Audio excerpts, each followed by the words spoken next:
बच्चों, आज करने वाले हैं class 11th physical education and you guys were very much excited कि ma'am please physical education notes बना दीजिए, फिजिकल एजुकेशन पढ़ा दो। तो यार मैंने क्या करा है, प्रॉपर प्लान बनाया आप लोगों के लिए कि सबसे पहले मैं आपके जितने भी यूनिट्स हैं, जितने भी चैप्टर्स हैं उनको पढ़ाऊंगी और चैप्टर्स को पढ़ाने के बाद मोस्ट इंपॉर्टेंट क्वेश्चंस को सॉल्व करवाऊंगी, जिससे कि तुम्हारी फुल तैयारी हो जाए और फिजिकल एजुकेशन में तुम्हारे पूरे नंबर आए। तो यार पहले तो वीडियो को लाइक कर दो अगर तुम बहुत एक्साइटेड हो प्रेरणा मैम से फिजिकल एजुकेशन पढ़ने के लिए। सेकेंडली, अगेन मैं इस चीज की श्योरिटी दे सकती हूँ कि मेरे नोट से बाहर कुछ नहीं आएगा अगर तुम मुझसे ढंग से कॉन्सेप्ट क्लियर करोगे। तो अगर मेरी वीडियो देख ली तो फॉर श्योर कुछ भी इससे बाहर नहीं आएगा, क्योंकि पता नहीं क्यों बच्चे कमेंट करके पूछते हैं ma'am will this video be enough for you. Yes, if you will study from me the video will be enough for you. You just need to understand the notes and then you have to watch the most important question video. तो हर chapter की मैं most important video भी बनाऊंगी, most important question वाली video make sure करना कि watch करो।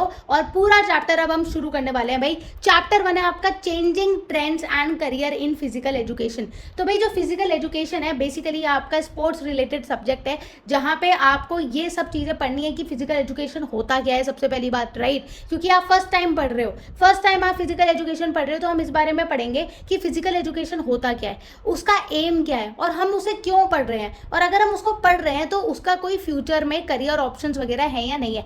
यही आपका पूरा का पूरा चैप्टर 1 बताता है। शुरू करते हैं भाई। सबसे पहली चीज आती है concept of physical education. What is physical education? Physical education is a combination of two separate word which is your physical and education. दो वर्ड है यहाँ पे, फिजिकल है और एक एजुकेशन है, ठीक है। यहाँ पे फिजिकल का मतलब क्या है, ठीक है? फिजिकल होने का मतलब यहाँ पे हो रहा है कि स्ट्रेंथ की बात करी गई है, फिटनेस की बात करी है कि physically the person should be fit, appearance होना चाहिए, प्रॉपर फिजिकल अपीयरेंस होना चाहिए, प्रॉपर फिजिकल हेल्थ होनी चाहिए। तो यहाँ पे फिजिकल का मतलब क्या है? Related to your body, that is your physical strength, your physical fitness, physical appearance and your physical health, right? And the second word is about education, that how you can be educated to maintain your physical health, right? So that is a combined word which is physical education. समझ में आया भाई? Physical education क्या है? Physical means how you are preparing your strength, fitness, appearance और health. इन सबको manage करने के लिए you need to be physically very much healthy. And secondly, ये कैसे करोगे आप? When you will get a education about it, how to have a systematic life, how to have a proper training, how to prepare your life in such a way so that you can build your physical strength, ठीक है? उसी की हम लोग education यहाँ पे सीखने वाले हैं कि हम अपनी फिजिकल स्ट्रेंथ को कैसे बिल्ड करें। Physical education helps to stay stronger, healthy and active. जब हम फिजिकली, हमें अपनी बॉडी के बारे में नॉलेज होती है, हमें फिजिकल एजुकेशन मिलती है about our body, about our you know what are the benefits of different sports and games, हमें उन सब की पूरी नॉलेज मिलती है proper, then it will help us to stay stronger. हम स्ट्रॉन्ग बनते हैं, हम at the same time healthy बनते हैं and we become more active. इसलिए आपके फिजिकल एजुकेशन में प्रैक्टिकल जो होता है वो आपका गेम्स रिलेटेड ही होता है। Why? Because it is more related to कि आपकी बॉडी क्या रहे, हेल्दी रहे और आप फिट रहो, एक्टिव रहो। It also tells about team work, confidence and discipline. क्योंकि हम फिजिकल एजुकेशन की बात कर रहे हैं तो आगे आप क्लास 12th में जाओगे तो स्पोर्ट्स के बारे में भी पढ़ोगे, टीम्स एंड ऑल। तो सारा आपको टीम वर्क वगैरह पता होना चाहिए कि हाउ इन अ गेम और something how you maintain a team work, how do you have a confidence, और आप डिसिप्लिन लाइफ कैसे मेंटेन करते हो। समझ में आ गया बच्चों? बढ़ते हैं आगे। एम ऑफ फिजिकल एजुकेशन, कि भाई फिजिकल एजुकेशन का एम क्या है, ठीक है? जैसे कि आपने फिजिकल एजुकेशन नाम से तो समझ में आया, बट क्यों हम इसको पढ़ा रहे हैं क्लास 11 12th में?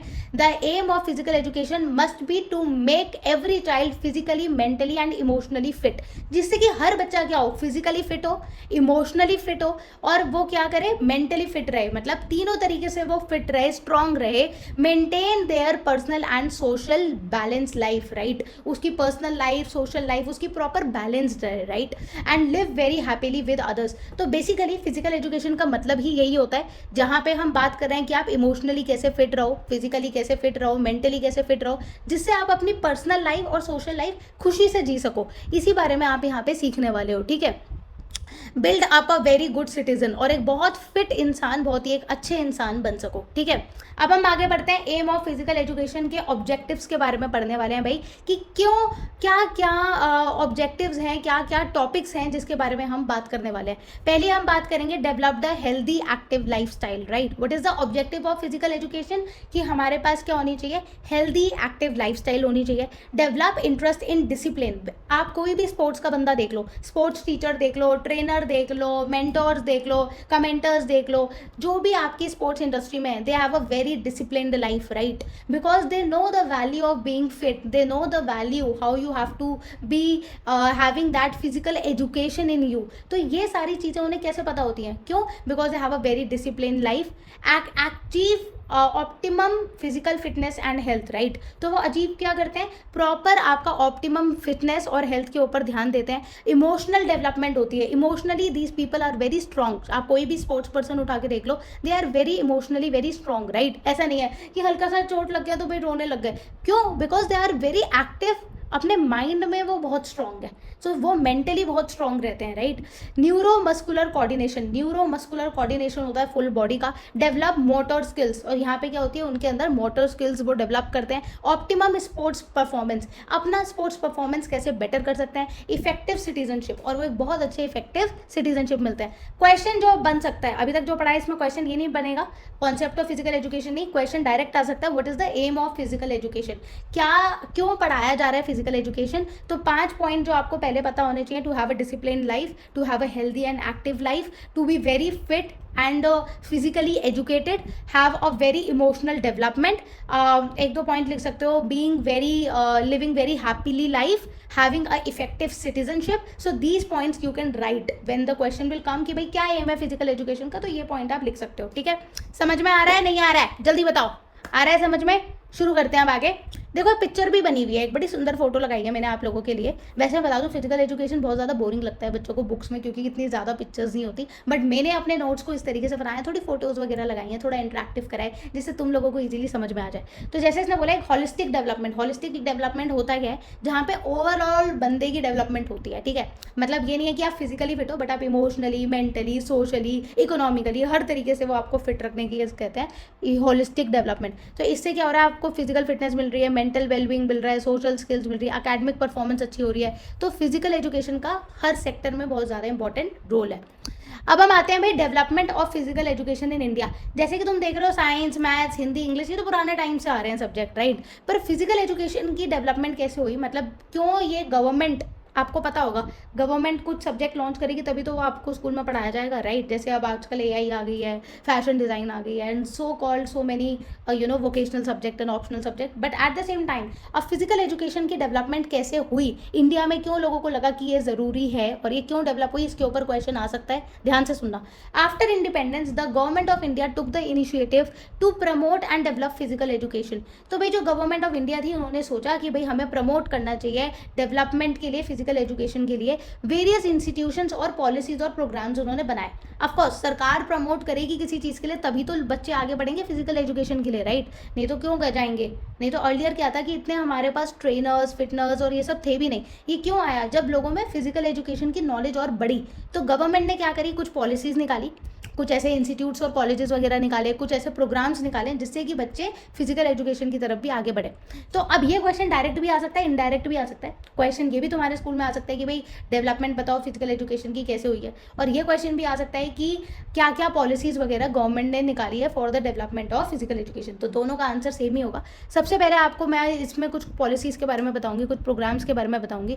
All India council of sports 1954 में all India council of sports का क्या हुआ था? In the year 1954 a meeting of the president of various national sports federation and association was held under the chairmanship of मौलाना अब्दुल अलाम आज़ाद. ठीक है, तो मैं आपको ये बता देती हूँ कि ऑल इंडिया काउंसिल में अलग अलग जो आपके अलग अलग प्रेसिडेंट्स होते हैं डिफरेंट स्पोर्ट्स फेडरेशन, ठीक है, अलग अलग स्पोर्ट्स के अलग अलग प्रेसिडेंट है, राइट. तो उनकी क्या हुआ, एक मीटिंग रखी गई थी. जब कौन थे चेयरमैनशिप? मौलाना अब्दुल कलाम आज़ाद. तो जब ये थे उनके अंडर क्या हुआ, एक उन्होंने क्या करा था, एक मीटिंग फिक्स करी गई थी, right. And propose the establishment of a national sports council to promote sports in the country. तो तब क्या हो रहा था कि लोग इतना स्पोर्ट्स में जा ही नहीं रहे थे. People were moving towards factories, people were moving towards those other areas, but sports की तरफ कोई एक्टिवली नहीं था इतना ना ही पेरेंट्स अपने बच्चों को चाहते थे कि वो स्पोर्ट्स में जाएं.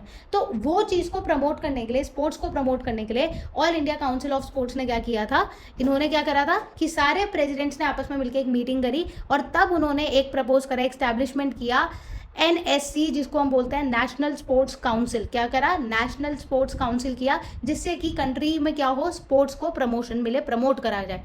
This council also offered financial assistance to various sports federation. तो ये जो काउंसिल बनी थी नेशनल स्पोर्ट्स काउंसिल, इन्होंने अलग अलग फेडरेशंस को बहुत ज़्यादा फाइनेंशियल असिस्टेंस दी. मतलब जब आप गेम्स खेलते हो ना तो आपको ऑफकोर्स पैसों की ज़रूरत है ही, आप पैसों की ज़रूरत तो पड़ेगी for your equipments, for your clothing and for your all your tournaments. तो वो सब पैसे कहाँ से आए थे, NSC से, that is your national sports council. तो जब ये मीटिंग रखी गई तब इस्टेब्लिशमेंट हुआ नेशनल स्पोर्ट्स काउंसिल का, और उसके बाद अलग अलग स्पोर्ट्स फेडरेशन को फाइनेंशियली सपोर्ट किया गया.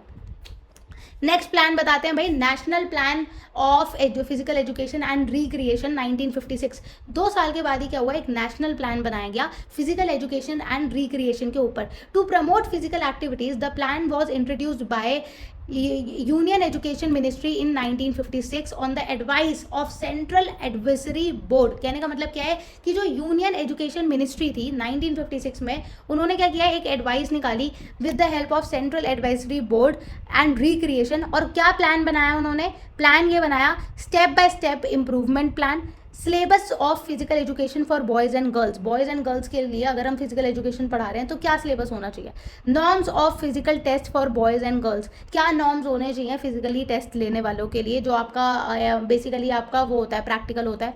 Rules of regulations recognitions for the diploma and certificate courses. और जिन लोगों को डिप्लोमा कोर्सेज चाहिए और सर्टिफिकेट कोर्सेज चाहिए तो उनके क्या रूल्स एंड रेगुलेशन होंगे. तो भाई अभी तक तो यहाँ पे हो रहा था कि बड़े लेवल पे देखा जा रहा था, NSC वगैरह की वो स्पोर्ट्स फेडरेशन वगैरह को सपोर्ट करेंगी, जिससे कि लोग आए स्पोर्ट्स खेलें और उन्हें हम फाइनेंशियली पैसे देके सपोर्ट कर सके. बट जब मैं यहाँ पे बात कर रही हूँ national plan of physical education, तो यहाँ पे पढ़ाई के लेके बात हो रही है. तो यहाँ पे आपका ऑफकोर्स एजुकेशन मिनिस्ट्री आएगी, और एजुकेशन मिनिस्ट्री ने क्या बोला कि भाई पढ़ाओ, लोगों को सपोर्ट करते हैं, नॉलेज देते हैं कि भाई फिजिकल एजुकेशन के कोर्सेज में बच्चे जाएँ. और उसके बाद उन्होंने अपना 4 इंप्रूवमेंट प्लान बनाया कि पहले step by step improvement plan बनाया, प्रॉपर सिलेबस बनाया फिजिकल एजुकेशन का, क्या क्या टेस्ट होने चाहिए, प्रैक्टिकल टेस्ट होने चाहिए, उस बारे में बात करी, और प्रॉपर रूल्स एंड रेगुलेशन के बारे में बात करी जो कि डिप्लोमा और सर्टिफिकेट कोर्सेज के लिए होने चाहिए. उसके बाद हम एक नेक्स्ट कॉलेज की बात हो जाते हैं जो कि बहुत ज़्यादा पुराना कॉलेज है. 1957 में Lakshmibai national college of physical education open हुआ. पहला कॉलेज की मैं यहाँ पे बात करूंगी क्योंकि in the year 1957 the ministry of education established the college of physical education इन ग्वालियर. तो कभी कभार ये क्वेश्चन आ जाता है कि सबसे पहले एजुकेशन में क्या हुआ. एजुकेशन में ये पॉलिसीज बनने के बाद उन्होंने कॉलेज ओपन किया जो कि ग्वालियर में सबसे पहला कॉलेज था, जिसका नाम है Lakshmibai national college. 1 marker question आता है तो टिक मार देना, ग्वालियर में लक्ष्मीबाई नेशनल कॉलेज 1957 में हुआ. The college was named in the memory of Rani of Jhansi. तो लक्ष्मीबाई तो इसलिए नाम रखा है, क्यों रखा है कॉलेज का नाम है, क्यों ये नाम इसलिए रखा है क्योंकि ये रानी लक्ष्मीबाई जो हैं झांसी की, उसके ऊपर रखा गया है. The warrior of the first war of Indian independence, और इंडियन इंडिपेंडेंस की जो पहली वॉर थी उसकी जो वॉरियर थी उनके ऊपर ये नाम रखा गया. This is the only institute of physical education which is run by the central government. Central government इस कॉलेज को चलाती है, ठीक है, सेंट्रल गवर्नमेंट के अंदर आता है ये, और it is one of the famous institute for physical education which is there in Gwalior. अब हम आते हैं भाई sports and youth welfare development 1958. तुम ये देख सकते हो एक चीज़ जो तुम्हें पैटर्न यहाँ पे शो हो रहा होगा बच्चों कि 1954 में जैसे स्पोर्ट्स के लिए बातें चालू हुई, उसके बाद फिर ये लोग बहुत ज़्यादा एक्टिव हो गए फिजिकल एजुकेशन के लिए. फिर 56 में पॉलिसी निकाल दी, 57 में कॉलेज खोल दिया, 58 में क्या करा उन्होंने, 1958 में sports and youth welfare department. अब ये क्या होता है sports and youth welfare department क्या है. In 1958 the ministry of education open the department of sports and youth welfare to promote physical education and sports. तो यहाँ पे क्या किया, ये प्रमोट करने लगे फिजिकल एजुकेशन को और स्पोर्ट्स को उन्होंने बहुत प्रमोट किया 1958 में. ठीक है, अब मैं यहाँ पे बात कर रही हूँ ADHOC inquiry committee of games and sports. 1958 to 59 में क्या हो रहा था, under the guidance of Maharaja of Patiala Shri Yadavindra Singh make a committee of games and sports setup by the government of India to find out the causes of the debacle in sports performance. कहने का मतलब ये था कि एक कमेटी बनाई गई थी, ठीक है, जो किन्होंने बनाई थी, पटियाला में जो वहाँ के महाराजा थे श्री यादविंदर सिंह ने एक कमेटी बनाई स्पोर्ट्स की, एक प्रॉपर स्पोर्ट्स और गेम्स की एक प्रॉपर कमेटी बनाई गवर्नमेंट की, जहाँ पे ये सारी चीज़ों के बारे में बात करी कि स्पोर्ट्स की परफॉर्मेंस को कैसे बढ़ा सकते हैं और क्या क्या प्रॉब्लम आ रही है कि लोग फिजिकल एजुकेशन की तरफ नहीं बढ़ रहे हैं, स्पोर्ट्स में क्या क्या प्रॉब्लम आ रही है, तो हम उनको कैसे सॉल्व कर सकते हैं, चाहे हम फाइनेंशियली सॉल्व करें या फिर उन्हें बेटर ट्रेनर या बेटर इक्विपमेंट्स प्रोवाइड करें। तो वो सारी चीज़ों की इस कमेटी में बात करी गई थी, ठीक है, जिसको हम क्या बोलते हैं, ADHOC इंक्वायरी कमेटी, ठीक है। ये कमेटी किसने करवाई थी, यदविंदर सिंह ने बनाई थी गेम्स और स्पोर्ट्स के लिए, जहाँ पे सारे कॉजेस के ऊपर बात करी गई है, how you can enhance the performance of sports and what are the problem face by the sports person. Understood और not?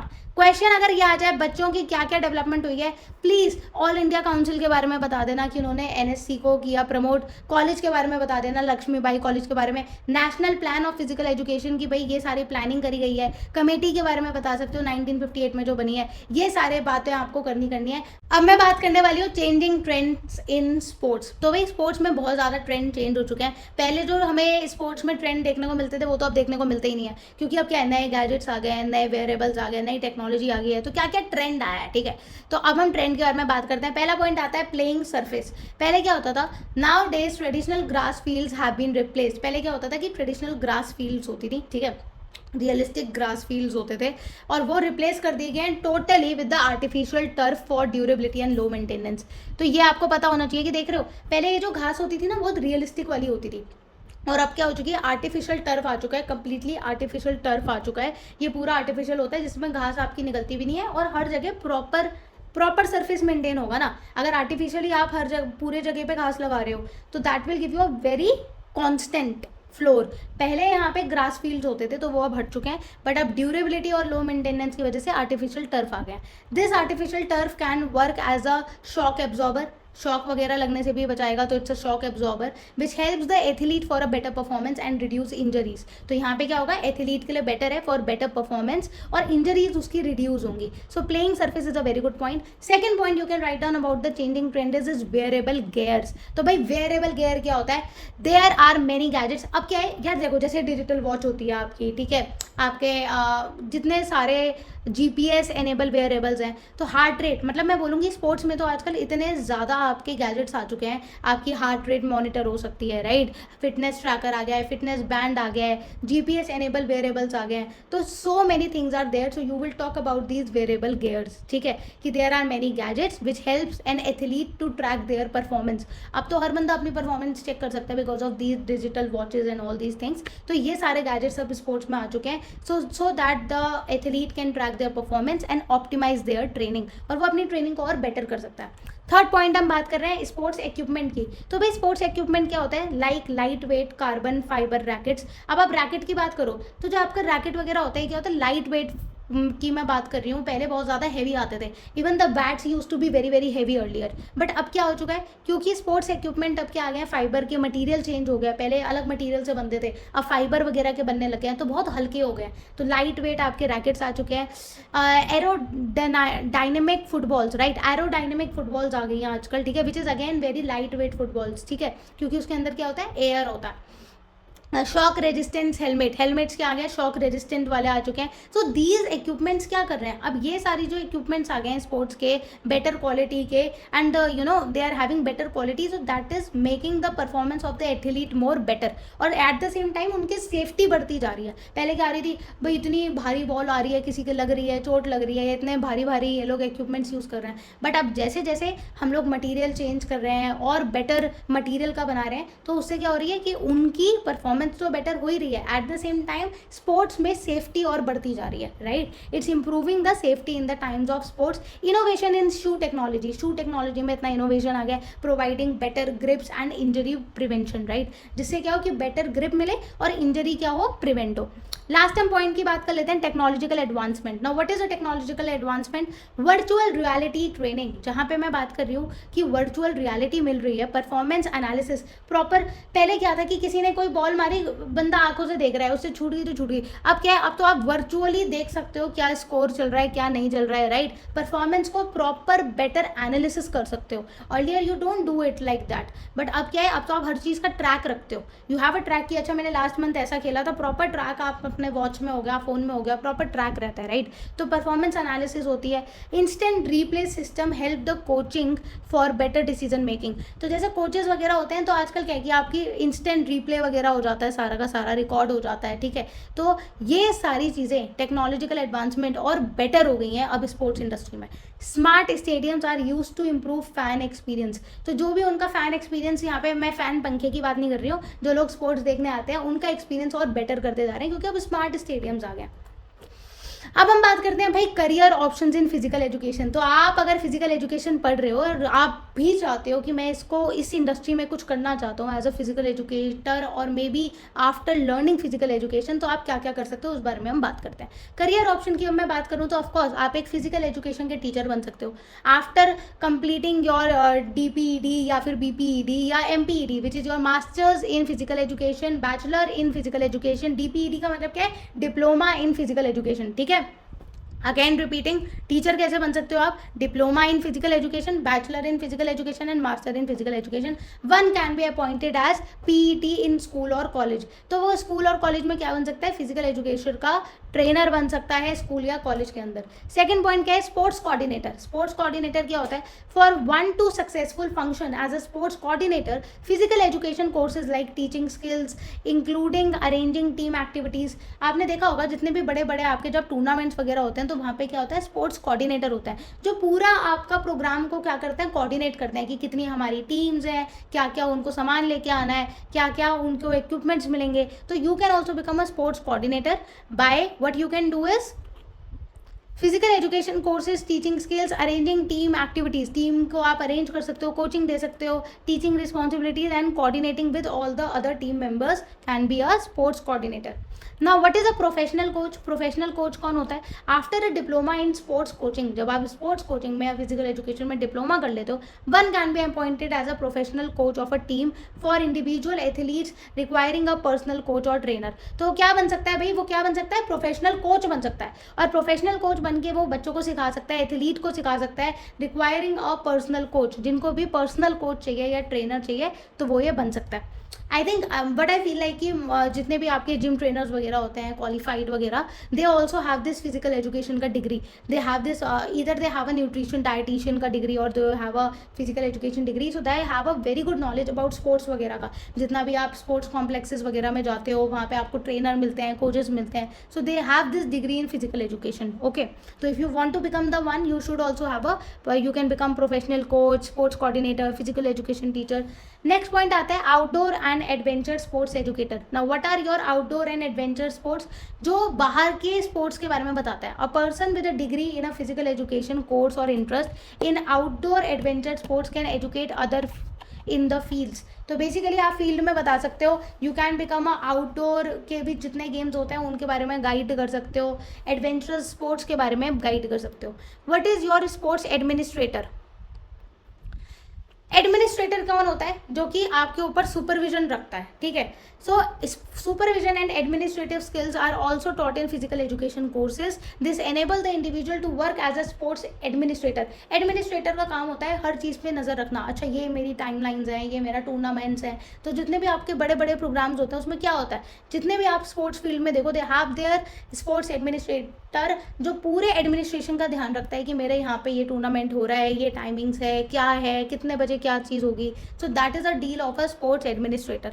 Event manager of a sports club, an individual who have been graduated with MBA in sports management. अगर किसी ने MBA करा हुआ है तो वो एक मैनेजर बन सकता है स्पोर्ट्स क्लब का, ठीक है। और वो एक बड़े स्पोर्ट्स क्लब का मैनेजर बन के they can organize the event, ठीक है। वो एक प्रॉपर इवेंट को ऑर्गेनाइज कर सकते हैं फॉर अ पर्टिकुलर टूर्नामेंट वगैरह को पूरा ऑर्गेनाइज कर सकते हैं। Health and fitness club manager. Now what is your health and fitness club manager?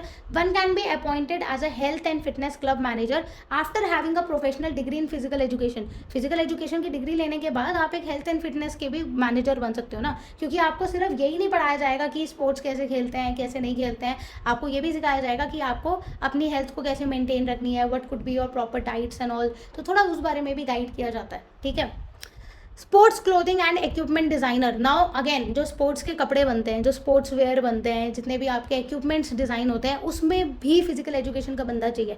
Not only designer, एक डिज़ाइनर को नहीं पता ना कि उसको क्या बनाना है एग्जैक्टली, स्पोर्ट्स वाले बंदे को क्या चाहिए, ये तो उसी फील्ड का कोई इंसान होगा तभी बता सकता है, right. For example I am a designer, you guys know, but अगर मुझे कोई बोले कि स्पोर्ट्स वेयर बनाना है तो do I have a knowledge about it? No, not really. तो I need a physical education बंदा जो मुझे गाइड करेगी अच्छा what they really want.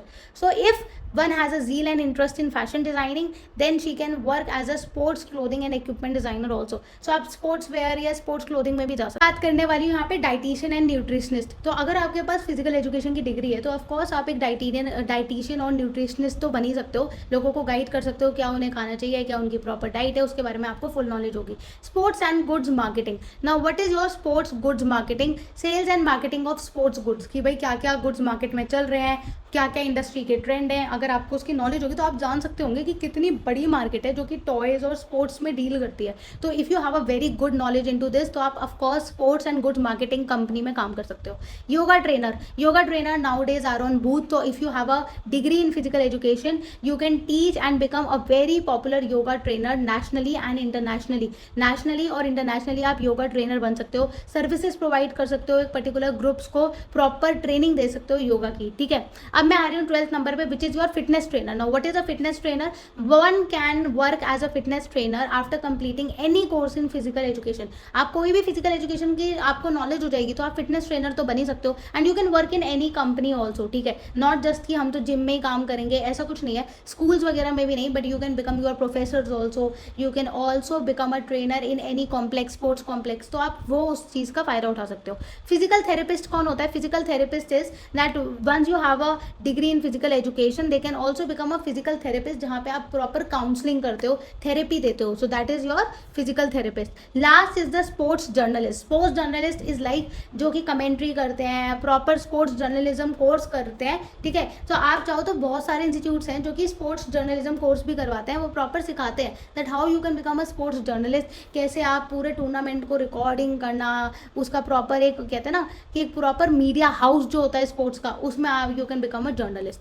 Next जो यहाँ का बहुत इंपॉर्टेंट टॉपिक है इस वाले यूनिट का, इस वाले चैप्टर का, that is Khelo India. Khelo India से क्वेश्चन आएगा आएगा आएगा आएगा, लिख लो, लिखे तो मेरे लो आएगा क्वेश्चन। खेलो इंडिया से क्वेश्चन क्या आता है भाई? Khelo India is a program was launch with the goal of reviving India's grass root. कहने का मतलब है इंडिया के अंदर ही आप देखो अलग अलग जगह पे अलग अलग स्पोर्ट्स होते हैं, कहीं पे आपकी रेसलिंग होती है, कहीं पे बॉक्सिंग होती है, कहीं पे आपकी फुटबॉल होता है। तो बेसिकली इंडिया का जो ग्रास रूट है, उसका जो स्पोर्ट्स का कल्चर है, उसको और स्ट्रॉन्ग बनाने के लिए खेलो इंडिया प्रोग्राम बना था। तो basically what is the goal of Khelo India? To have reviving India's grass root of sports culture, creating a solid foundation for all national sports and elevating India to the status of a major athletic power. कहने का मतलब क्या है? Athletic power का मतलब यहाँ पे क्या है कि इंडिया के जो स्पोर्ट्स हैं उसको रिवाइव करने के लिए प्रोग्राम बना था कि ज़्यादा से ज़्यादा लोग अब स्पोर्ट्स कल्चर में पार्ट लें, स्पोर्ट्स की तरफ इनिशिएटिव लें। Government of India announced Khelo India national program for development of sports in the official year that is your 2017-18। तो अभी ये हाल ही में है, बहुत साल नहीं हुए हैं, ठीक है। तो आप समझो नॉट इवन 10 years, राइट। हाँ, तो 2017-18 में to encourage young talent and provide them with the top notch infrastructure and training facilities. तो खेलो इंडिया प्रोग्राम क्या था? To revive the sports culture. India का जो स्पोर्ट्स कल्चर है उसको रिवाइव करना, ज़्यादा से ज़्यादा students will be taking part in this Khelo India programme, जिससे कि वो स्पोर्ट्स में उनको बेस्ट इंफ्रास्ट्रक्चर प्रोवाइड हो और बेस्ट ट्रेनिंग प्रोवाइड हो। ये इनका बेसिक गोल था कि ज़्यादा से ज़्यादा क्या हो, the youth of the India take part in sport. Now Khelo India program has outline 12 vertical namely. तो ये आपको क्वेश्चन जरूर आ सकता है कि खेलो इंडिया प्रोग्राम ने फिर क्या क्या काम करा, ठीक है। तो पहला उन्होंने क्या किया? प्ले फील्ड डेवलपमेंट करी। तो उन्होंने 12 वर्टिकल्स करे। 12 वर्टिकल मतलब ये पूरे टोटल देखो 12 पॉइंट है। ये 12 पॉइंट्स के ऊपर खेलो इंडिया प्रोग्राम ने काम किया था। पहला पॉइंट था प्ले फील्ड डेवलपमेंट। तो one time funding of up to 50 lakh that is 50 lakh will be provided to states UTs for developing and managing playing fields. क्या होता था कि पहले जो खेलने के जो फील्ड होते थे वही मेंटेन नहीं होते थे, तो 50 लाख उन्होंने फंडिंग प्रॉपर लगाई है कि प्रॉपर उनका क्या हो, प्लेइंग फील्ड तैयार हो, प्रॉपर स्पोर्ट्स का इंफ्रास्ट्रक्चर तैयार हो, ठीक है। और ये किसने किया था, ministry of youth affair and sports. It is not a part of your ministry of education. Ministry of education तो एजुकेशन सेक्टर में देखेगी कि हम फिजिकल एजुकेशन पढ़ा सकते हैं, ये कॉलेजेस और स्कूल्स बना सकते हैं, बट स्पोर्ट्स को कैसे आगे लेके जाएं। खेलो इंडिया प्रोग्राम के जो ये 12 वर्टिकल्स हैं इन पे काम करना चालू किया। तो उन्होंने सबसे पहले ग्राउंड को तैयार करवाया कि हर स्टेट में हम प्ले ग्राउंड, प्ले फील्ड्स को तैयार करेंगे। 50 लाख की उन्होंने फंडिंग ली। सेकंड पॉइंट आता है community coaching development, a cascading methodology with we will be developing coaching infrastructure nationwide and provide community coaches. Proper coaching ही नहीं होती थी, कितनी ऐसी जगह है जहाँ पे ट्रेनर्स है ही नहीं, फिटनेस डेवलपर्स है ही नहीं, तो वहाँ पे क्या करना चाह रही है सरकार कि ज़्यादा से ज़्यादा लोग आए, वो क्या बने वहाँ पे जाके कम्युनिटी कोचेस को तैयार करें, so that they can train youth for their particular sports activity. तो वहाँ पे उन्होंने कोचिंग प्रोवाइड करनी चालू करी। State level Khelo India centers, state level पे क्या हुआ, to make sure of all sports resources including unemployed coaches with training and other sports worker equipments and playing grounds. तो क्या उन्होंने सोचा कि स्टेट लेवल पे हर स्टेट में प्रॉपर स्पोर्ट्स की रिसोर्सेज होनी चाहिए, ठीक है। जितने भी आपके अनएम्प्लॉयड कोचेज हैं उनको प्रॉपर सैलरी मिलनी चाहिए, ट्रेनिंग मिलनी चाहिए, प्रॉपर स्पोर्ट्स वर्कर होने चाहिए, इक्विपमेंट्स होने चाहिए और प्रॉपर ग्राउंड होने चाहिए। तो हर लेवल पे ये तैयार किया।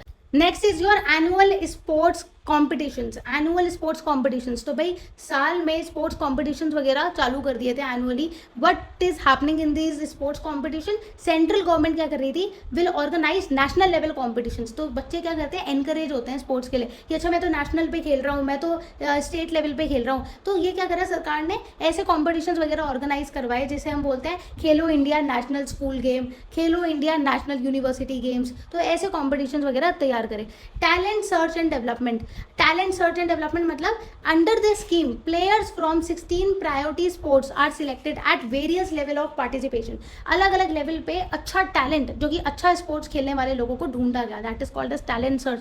तभी तो ऐसे लोगों को निकाल सकते हैं जो इंडिया को रिप्रेजेंट करें। तो टैलेंट सर्च एंड डेवलपमेंट हुआ। नेक्स्ट पॉइंट आता है utilization and creation upgradation of sports infrastructure. Majority of the schools and colleges and even universities in the country lack proper playgrounds. कितने स्कूल्स कॉलेजेस में proper playground है ही नहीं, तो वहाँ पे क्या किया कि अपग्रेड करेंगे स्पोर्ट्स का इंफ्रास्ट्रक्चर, हर स्कूल्स के अंदर, कॉलेज में और यूनिवर्सिटीज़ में प्रॉपर प्लेग्राउंड और इक्विपमेंट्स वगैरह प्रोवाइड करेंगे। यहाँ पे आ जाती हूँ मैं 7 पॉइंट पे, support to national regional state sports academics. कहने का मतलब यहाँ पे क्या है, नेशनल लेवल पे, स्टेट लेवल पे, रीजनल लेवल पे, हर लेवल पे प्रॉपर सपोर्ट मिले। मतलब कहने का मतलब है प्राइवेट हो चाहे पब्लिक हो, ठीक है, थ्रू आउट द नेशन जो होना चाहिए स्पोर्ट्स का डेवलपमेंट होना चाहिए। तो प्रॉपर उन्हें अकेडमिक्स प्रोवाइड हो, प्रॉपर उन्हें फाइनेंशियल एड, प्रॉपर पैसे प्रोवाइड हो, जिससे कि वो अपना प्लेग्राउंड इक्विपमेंट्स वगैरह के लिए बच्चे सोचे ना। मतलब पहले क्या था कि स्पोर्ट्स में जाने से पहले कि उसमें बहुत खर्चा होगा, हम नहीं जा रहे, उसमें तो कुछ है ही नहीं करियर आगे, इसलिए सरकार ने सारे प्रोग्राम करे, कॉम्पिटिशन्स वगैरह रखवाए, ठीक है, प्रॉपर स्टेट लेवल पे, नेशनल लेवल पे फंडिंग प्रोवाइड करी स्पोर्ट्स ट्रेनर्स और कोचेस वगैरह को, सो दैट ज़्यादा से ज़्यादा बच्चे इस फील्ड के अंदर आए। नेक्स्ट है भाई physical education of school children. Under Khelo India the component of physical fitness of school going children is given due emphasis. कहने का मतलब है जो बच्चे स्कूल्स में जा रहे हैं उनकी फिटनेस के ऊपर भी बहुत ज़्यादा ध्यान में दिया गया। National level physical fitness parameter will be developed for each region. हर रीजन के लिए एक फिटनेस पैरामीटर तैयार किया कि भाई इतना तो हर बच्चे का फिटनेस लेवल होना चाहिए, ठीक है। तो एक पैरामीटर होता है ना कि हम एक असेसमेंट लेंगे हर बच्चे का। पहले हमारे टाइम में नहीं होता था कि हेल्थ और वेट वगैरह चेक कर रहे हैं, BMI कैलकुलेट कर रहे हैं, बट ये सब क्यों आया, क्योंकि हर स्कूल में फिजिकल फिटनेस का वहाँ पे क्या होने लग गया, टेस्ट होने लग गया। तो अब ये सब उन्होंने पैरामीटर बना दिया है कि प्रॉपर क्या होना चाहिए, बच्चों के पास किट होनी चाहिए, ठीक है, प्रॉपर उनके पास एक असेसमेंट लिया जाएगा कि वेदर दे आर फिट और not. Sports for women, yes, Khelo India की स्कीम है जो कि जेंडर न्यूट्रल है वैसे सारी की सारी, but can afford equal opportunities to women for participating in sports activities. तो जिससे कि बेसिकली कुछ ऐसी स्कीम्स बनाई गई हैं जिससे वुमेन्स ना सोचें और वुमेन भी स्पोर्ट्स इंडस्ट्री में आगे बढ़ें, ठीक है। तो यहाँ पे ये भी खेलो इंडिया का पार्ट है।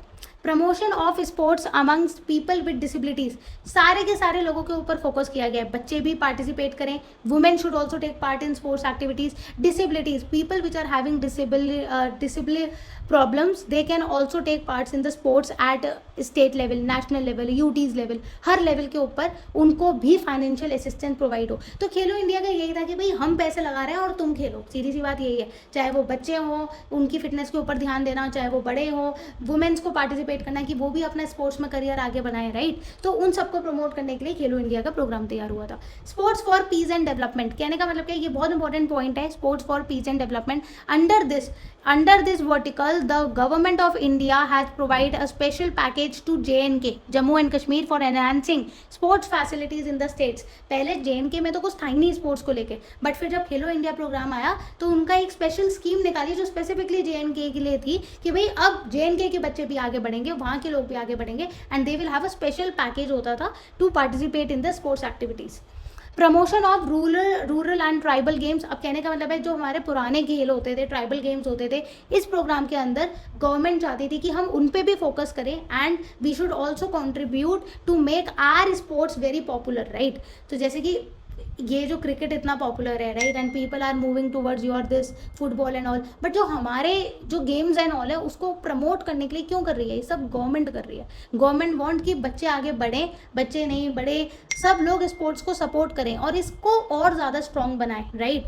तो जितने भी आपके रूरल गेम्स हैं या पुराने गेम्स हैं उनको भी गवर्नमेंट क्या करती है, सपोर्ट करती है by having small competitions, by having small programs, right. तो भाई थैंक यू, यहीं पे मेरा पूरे के पूरे नोट्स ओवर हो जाते हैं। बहुत इंपॉर्टेंट टॉपिक्स के बारे में मैं ऑलरेडी बात कर चुकी हूँ, इस नोट से बाहर कुछ नहीं आएगा, but majorly Khelo India programme के बारे में तुम्हें पता होना चाहिए क्या क्या 12 स्टेप्स गवर्नमेंट ने खेलो इंडिया प्रोग्राम के थ्रू लिए हैं जिससे कि स्पोर्ट्स हम एक्टिविटीज़ को और प्रमोट कर सकें। Second point, what are the changing trends, क्या क्या ट्रेंड्स चेंज हुए हैं, तो इस बारे में आपको पता होना चाहिए। एंड डेवलपमेंट फिजिकल एजुकेशन की कब से चालू हुई है, तो ये 3 बहुत इंपॉर्टेंट टॉपिक हैं फ्रॉम दिस, बट इस वीडियो पे आपकी कहानी ओवर होनी जाती है। मेरे नोट से पढ़ाई करने के बाद नेक्स्ट वीडियो आपको जरूर देखनी है जो कि मोस्ट इंपॉर्टेंट क्वेश्चंस के ऊपर है कि भाई क्या क्या मोस्ट इंपॉर्टेंस इस वाले चैप्टर में से आ सकते हैं, हम उस क्वेश्चंस को सॉल्व करेंगे so that you score very good marks in your physical education. Don't forget to subscribe my channel, क्योंकि अगर तुम सब्सक्राइब नहीं करोगे तो हमें पता ही नहीं चलेगा कि मैम ने अब कब अपना यूनिट 2 यूनिट 3 बाकी के चैप्टर्स डाल दिए हैं। एंड नॉट टिल हेयर, मैं CUT फिजिकल एजुकेशन को भी पढ़ाने वाली हूँ, तो make sure to stay updated with me and stay connected.